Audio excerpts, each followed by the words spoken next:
So here's some of the equipment that I used to make my tin jacket, a heat gun. All of this will be in the description. You don't need an expensive one. A little electric hot plate should also be there. The scrapers and stuff, they're just what come with the heat gun. So electric hot plate is essential. You can't use a naked flame. This is highly flammable. A little kitchen scale. I just cut the top off a bottle, and there is the ingredients going in to the pot. So I've got sort of a bain-marie set up there, like a double boiler.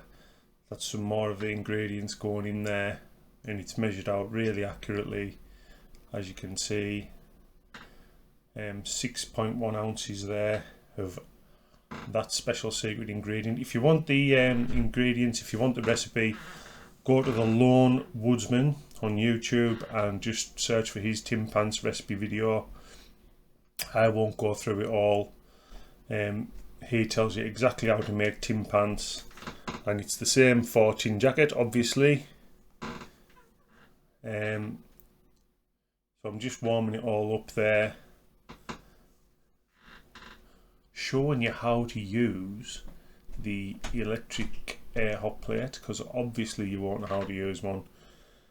And again, I've got the microcrystalline wax and the other ingredients inside a frying pan with hot water in, so that you can really control the temperature. Well, you don't want this getting too hot too fast. It can explode. Don't smoke anywhere near it. No naked flames at all. And then once it's all totally mixed, just get it on with a thick brush. I did all the seams first. Those are Dickies double knee work trousers.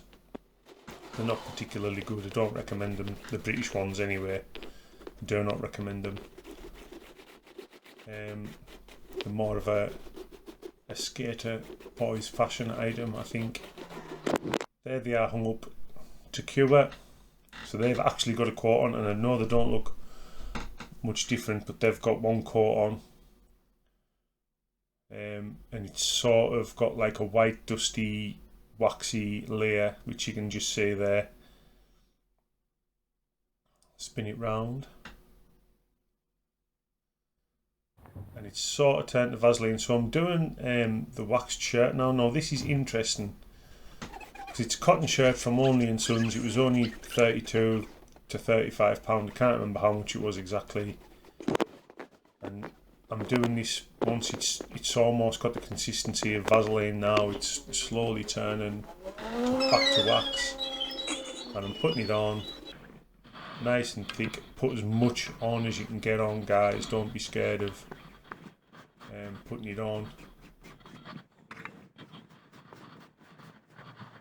And then you heat gun it. So back to the trousers. So you've got to heat it back up, because as soon as you put it on the cloth, it will cool down and it won't soak right in. So in order for you to get it into the fibres, you have to use a heat gun. It's quite hard to find the right temperature. There's just the caps. So the cap on the right's been heat gunned and the cap on the left hasn't been heat gunned. So it's just obvious the difference of what will happen to the fabric once it's had the heat gun on it. It totally soaks in. And there is that green shirt has turned almost black. It does have a slight green cast to it, but you can't tell on the video at all. It's just the camera that I've used, and the inside looks black, but it is green. You'll just have to believe me, it's got a slight green cast, but it's went so much darker than the trousers, so I don't know why that is. The trousers have gone slightly darker there, but they just go back to the normal colour when they've dried. I don't know why I'm showing you the trousers so much, because there's not a lot to see. And there's the cap again, and I'm just pointing out you must do the inside of the cap, just the peak. very important, and you can do it just with your hand, so the heat from your hand will be enough to break down the wax. You can just rub it in with your hand. It's quite hard to video and do at the same time, but that's just for your benefit. There's the shirt that I used, £32, and it was one of my favourite shirts. I didn't use it as a shirt, I used it more as a jacket, just over the top of a t-shirt. And the reason that I'm doing this is because I've had barber jackets and they just get ruined when I'm out in the woods. I've got 2 hunting dogs. I don't go hunting with them, but they need 2 hours of walks every day out in the fells. I live in the Lake District. The weather is horrendous. I go through lots of thick, thorny sort of trees and through lots of bracken, lots of different types of marshy and forestry environments.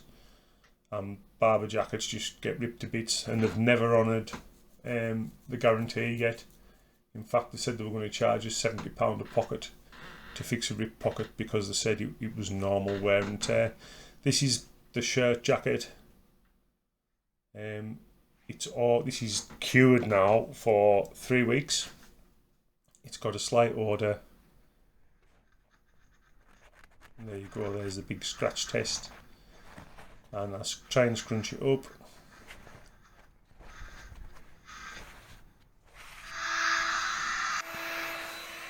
So I've just got the heat gun back on it, and I'm trying to get the last bit of the wax to go back into the fibres, and it just will not go back in.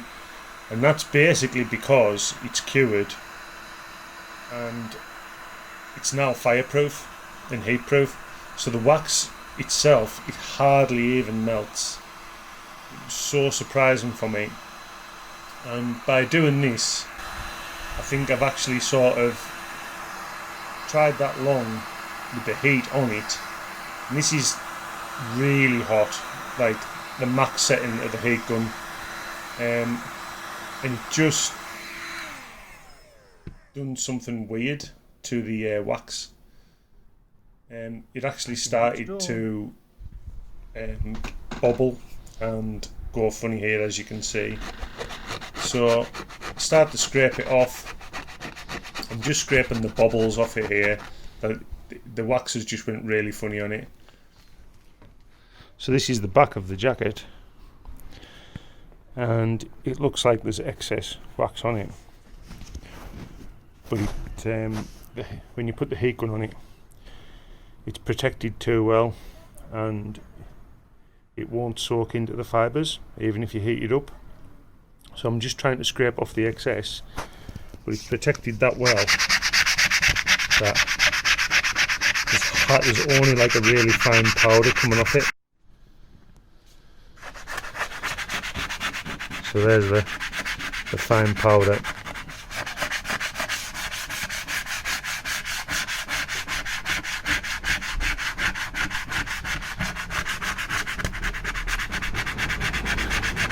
So there's little bits coming off. I'll finish scraping it and see what it looks like.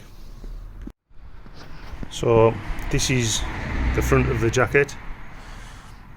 There's the label, only in tons. It was about £30, £32, and it looks really good. Like it actually does look really good, and I'm sure that with wear, a lot of whatever wax is on it will just fall off, particularly as I'm going to be using it in forests and stuff like that. It's so well protected. I'm struggling to damage it by scraping it off anyway, but it is giving it this really cool effect. Where I've been scraping it, I don't think there's much left to do. There's like the seams need done, really, just where there's a bit of wax collected in. All the pockets and everything look really cool. So I think once you get a bit of body heat into it as well, it'll be fine, but it does still smell. So I'll have to leave it to cure probably for another week. It's got a faint smell.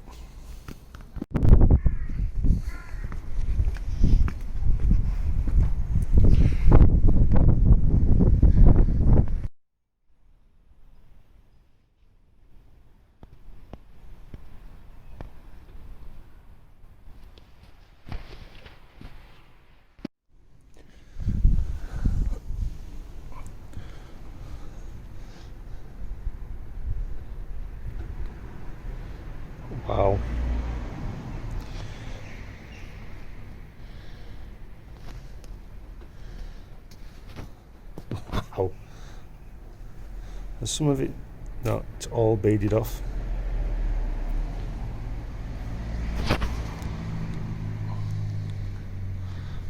I'm so impressed. So I'm going to leave some water on it, just maybe for a minute,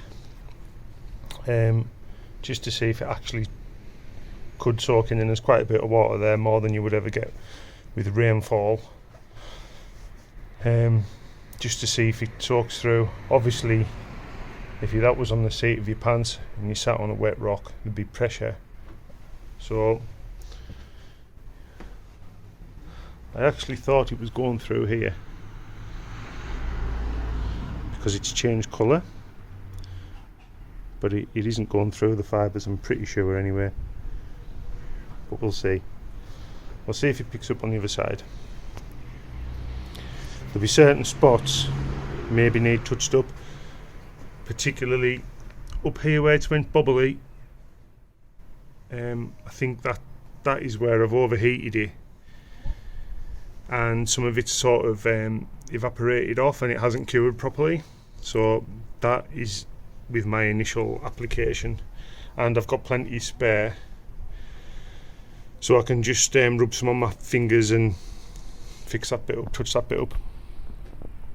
That's been 1 minute 20 seconds now, so we'll see if it all just beads off, and we'll check the inside. Maybe some of it's come through. Now that does look like there's a colour change, but there's nothing on the inside of the jacket at all.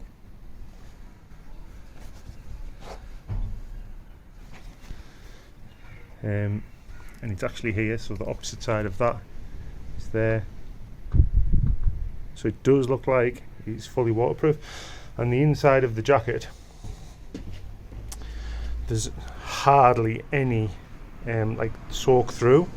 So this is just like a white powder, and what will happen is your body heat will warm this up, and it'll just soak back into the fibres, or you can get it off with just like a boot brush, just like a hard dry brush.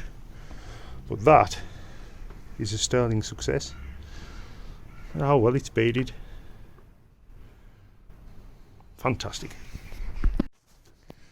And I have tested this bit as well, just to see if that's waterproof, but here you go. And I have got it on the inside of the jacket, which isn't waterproof. Oh no, the inside is waterproof now.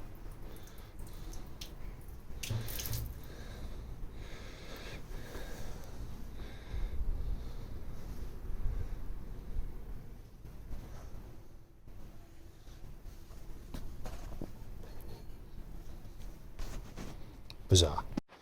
So just an update on the tin pants. It hardly even looks like they've been waxed. It did just soak the wax right up into it. So we'll do a waterproof test, but there's only tiny little bits that need brushed off. Scraping doesn't seem to work at all. So I'm just going to use a really stiff brush to try and get these extra bits off, but for now I'll just do a waterproof test. But if you look really closely, you can see it has been waxed, but there's nothing left to reheat up. They don't even really smell, so I'm sure that these are okay to use. I'm just not happy with the colour. I thought they would go darker like the shirt has, but there is things I can do about that later on. And they will age and get dirty and stuff anyway, so I'm fine with that. These are Dickies double knee trousers, work trousers. So these have got a double knee, as you can see.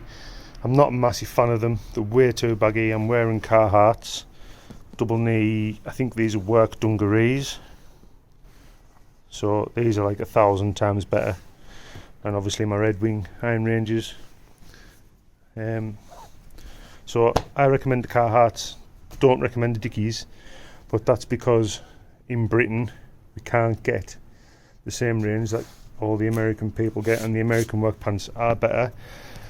So what I'm actually going to do is get some tailor stitch and I think they're called chore pants, which have a double knee, but they are expensive, so I don't know if I'll be waxing them or not.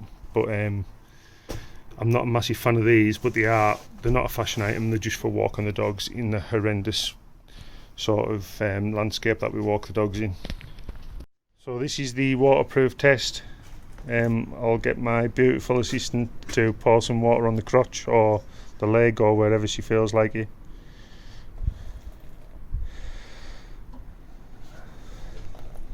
Yeah, we'll try and not have it run the wrong way, and then it looks like it's beaded perfectly, so we'll just keep pouring, it's fine. We'll just leave it on for a bit and see if it soaks in, but I'm sure it's going to be just as successful as the jacket. Yeah, it may well just run off if you let it. We'll see if it soaks through, but it doesn't look like it's gonna, does it? But it actually looks really good the way it just beads off. But that is amazing. And it feels protected, and it feels, but everybody else that's made tin pants, they can scratch them. These are actually unscratchable. Maybe if I really give it a good, but you can't even see that hardly. So don't know what's going to damage these, and I think it's because I've used a microcrystalline wax polish, as opposed to just microcrystalline wax, which I thought would be better, and a few other of my own special ingredients to make these.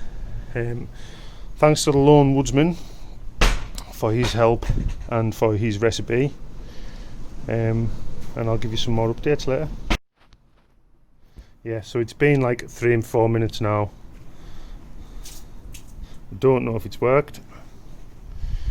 It looks like it's worked.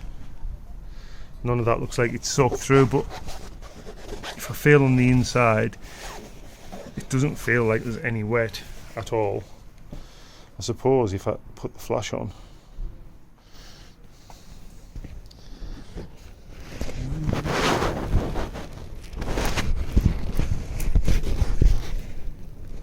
No. Definitely hasn't soaked through. So it looks like it's worked perfectly. Look at that. I can't believe how the pants just haven't been affected. Like, they don't even look waxed. It's magic. So here's just some photographs. This is what the jacket looks like on. I'll just do a little fashion show, just spin round it. This isn't my garden, by the way. We just happened to be there. So they're the Carhartts that I've got on my trousers. The cap is the wax cap. So that's like, if that cost me like £5, that's like $7. That's totally waterproof now as well. You can see the fit on my back, so it fits really well. I'm really happy with the way this has turned out. I will do an update in a few months once I've broke it in properly and give it some use out in the woods, in the forest with the dogs, and I'll be 100% honest. If it's not very good, I'll let you know. But I'm super pleased with it. I think it looks really good. It looks a lot better than the photos show, I have to be honest. It looks like it's about 50 years old already, and there it is, just hung up in the garage to cure.